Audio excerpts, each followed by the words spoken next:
Olá, meu nome é Marcela Dimas e eu estou aqui hoje para dar início ao seminário sobre hipocorização da disciplina Português 3, ministrada pela professora Rosângela Gomes, da Universidade Estadual do Rio de Janeiro. Nosso grupo é composto pelas acadêmicas Camila Pereira, Juliana Almeida, Marcela Dimas, Monique Soares e Wilma Araújo. Primeiramente, antes de falarmos sobre a hipocorização, assunto principal trabalhado pelo grupo, é importante entendermos plenamente como funciona a formação de palavras. À vista disso, separei 3 perguntas que sintetizam o tema.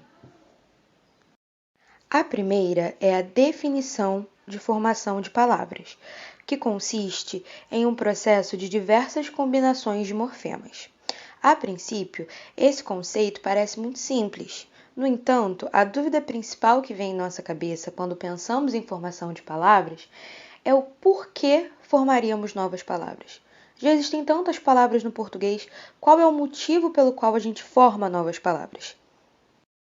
Nesse sentido, é relevante compreender que a língua é um organismo vivo, ou seja, está em constante mudança juntamente com os falantes e a sociedade em geral.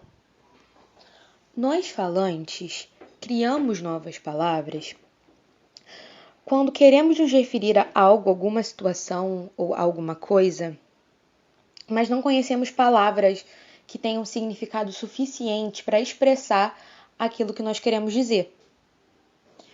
Nesse cenário, podemos citar várias palavras que a era da internet nos trouxe. Por exemplo, bug, que é um defeito ou uma falha em um código ou em um programa no computador. Há 40 anos atrás, não precisávamos de uma palavra para expressar o que bug era, e hoje precisamos. Daí vem o motivo pelos quais a gente cria novas palavras. Daí surge uma dúvida muito importante. Tudo bem, já entendemos por que criamos outras palavras, novas palavras. Mas como isso é possível? Bem, quando não pegamos emprestado palavras de outros idiomas, como no caso de bug, no português, novas palavras são criadas através da adição de prefixos, sufixos a palavras já existentes, ou através da regressão, quando reduzimos a palavra primitiva. Dessa maneira, agora que já somos experts nesse assunto, passo a palavra para as minhas colegas. Hipocorização. Segundo Gonçalves 2004, esse processo morfológico não aglutinativo corresponde à redução afetiva de antropônimos, gerando uma forma diminuta que mantém identidade com o prenome original. Existem processos na língua que demonstram que o português também emprega a categoria morfoprosódicas para gerar um novo vocábulo. De acordo com Gonçalves, entre eles estão a reduplicação, o truncamento, o cruzamento vocabular, a siglagem e o nosso presente objeto de estudo, a hipocorização. Esses processos não concatenativos, chamados pelo autor de processos marginais de formações de palavras, o autor busca analisar por meio de abordagens não lineares, tais como a morfologia prosódica, a teoria da correspondência e uma extensão à teoria da otimalidade, diretamente aplicada à morfologia. Então, o que seria a morfologia prosódica? A morfologia prosódica é uma teoria de como os determinantes morfológicos e fonológicos da forma linguística interagem uns com os outros em um sistema gramatical. A teoria da correspondência podemos encontrar 2 tipos: a correspondência como congruência e como correlação. Como congruência, exige que o elemento do gerador de verdade e portador de verdade estejam estruturados de maneira analógica. Com correlação, no sentido mais amplo da palavra, correlação é qualquer associação estatística, embora no uso comum, ela se refira com mais frequência à proximidade de duas variáveis de ter um relacionamento linear entre si. E, por fim, podemos observar a teoria da otimalidade. É um modelo da gramática que busca explicar aspectos dos componentes fonológicos, morfológicos, sintáticos e semânticos das línguas, bem como explicar a interação entre os componentes. Sendo a hipocorização um processo pelo qual o nome próprio é abreviado, tal evento tem suas características próprias, como qualquer outro evento morfológico na língua portuguesa. Vamos ver algumas características da hipocorização. A hipocorização ela pode ocorrer da direita para a esquerda, como no caso de Chico, que é apelido de Francisco.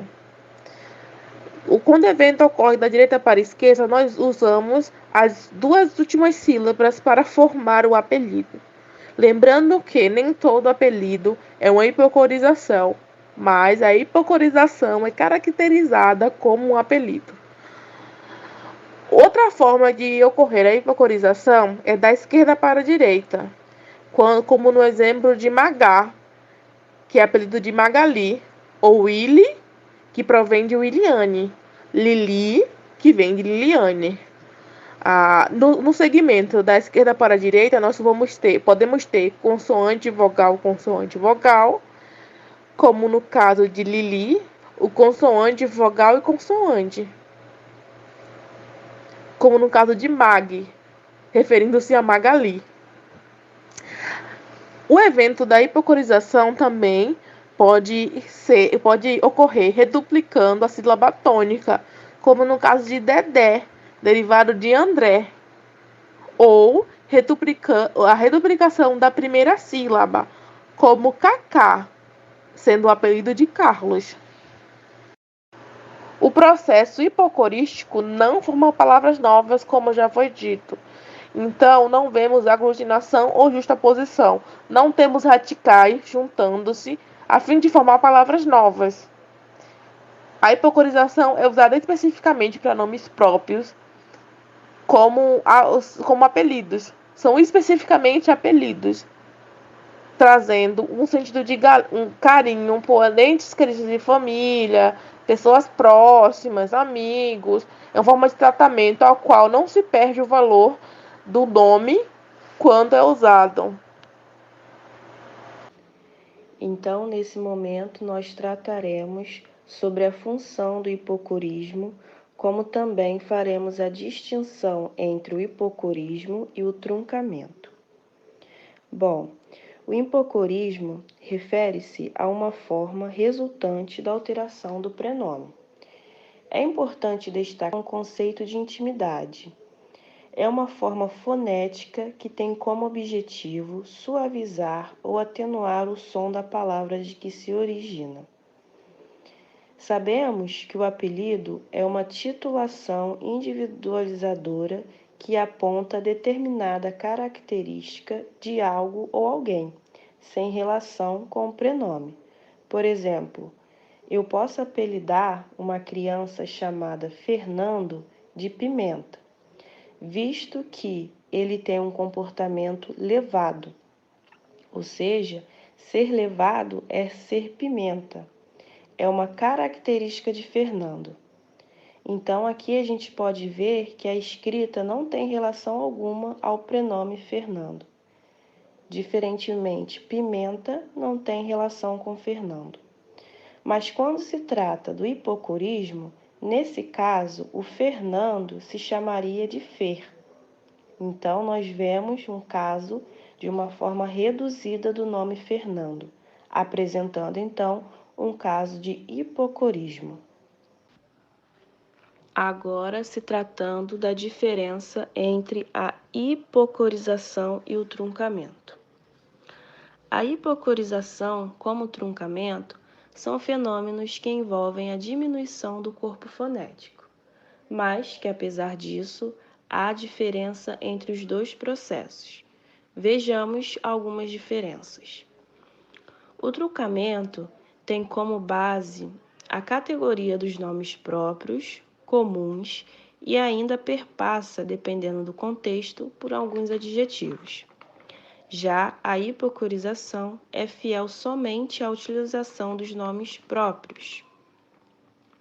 Em questão do valor expressivo, o truncamento atua na expressão de pejoratividade, fatores ligados a contextos informais do círculo jovem, independente da afetividade entre o falante e o interlocutor.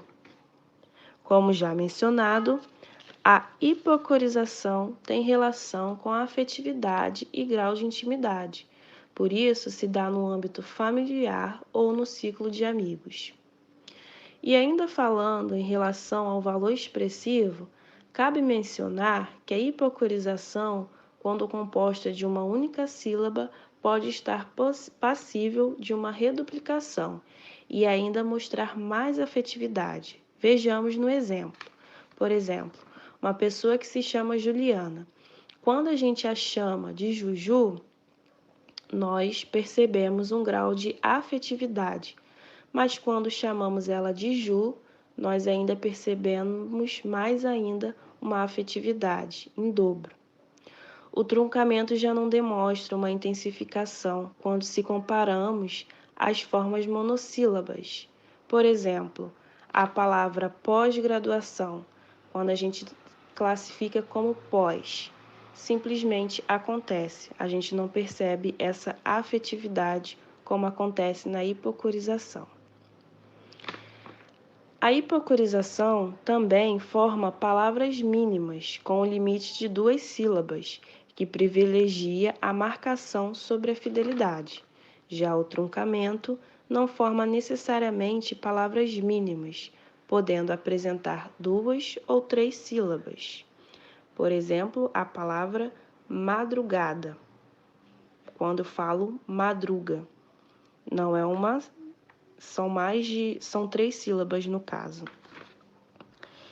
E também existe ainda outra diferença entre hipocorização e truncamento, desta feita no âmbito da afixação, uma vez que esse último é um processo que pode se realizar por meio da afixação da vogal A, após o curtamento, por exemplo, português, portuga, primeira, prima.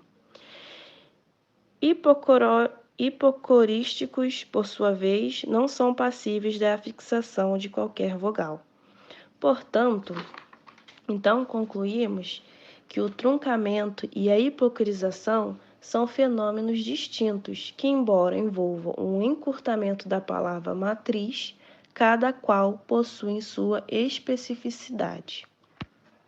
Como já vimos anteriormente, a hipocorização é um processo morfológico não aglutinativo que vai corresponder à redução afetiva de nomes próprios, ou seja, vai gerar uma forma diminuta que vai manter a identidade com o processo original da palavra. E em vista disso, falarei alguns exemplos de hipocorismo. O primeiro exemplo é o da revista Portfólio, escrito por Luiz Alberto, falando sobre a comemoração das filhas de Carlos Alberto de Nóbrega, que são as influenciadoras digitais Maria Fernanda Nóbrega e Maria Luísa Borges. O autor da revista utiliza a hipocorização dos nomes em veículo formal, embora esse processo seja mais utilizado em redes sociais ou no dia a dia, de forma informal, como um apelido íntimo e afetuoso. A hipocorização desses nomes seria o Mafê e a Malu. O segundo exemplo é o do Jornal de Brasília, escrito por Analice Nicolau, que fala sobre a musa da escola de samba Vai Vai, que é a Maria Eduarda Fraga. Desse modo, vemos outro caso de hipocorismo sendo utilizado em um veículo formal, que seria o Jornal de Brasília. E o nome desse hipocorismo que é utilizado é Madu. No terceiro exemplo, falarei sobre famosos que utilizam a hipocorização nos seus nomes artísticos. Como exemplo, a Rafa Kalimann, que é a ex-Big Brother 2020 e influenciadora digital, Fafá de Belém, cantora e compositora paraense, Chico Buarque, músico, dramaturgo, ator e escritor, e Tom Jobim, que é compositor e maestro da década 1960. Para concluir, falarei sobre exemplos de hipocorismos utilizados em redes sociais, começando por mim. Meu nome é Monique Soares e eu utilizo o Nick Soares no meu Instagram. A outra integrante do grupo, Camila Borges, utiliza o apelido Mila Borges no Instagram. Uma outra integrante do grupo, Marcela Dimas, utiliza Ma Dimas. E temos a Manu Dimas, que é a filha da Marcela. Dessa forma, concluímos o nosso seminário sobre hipocorização. Agradecemos pela atenção de todos e até a próxima.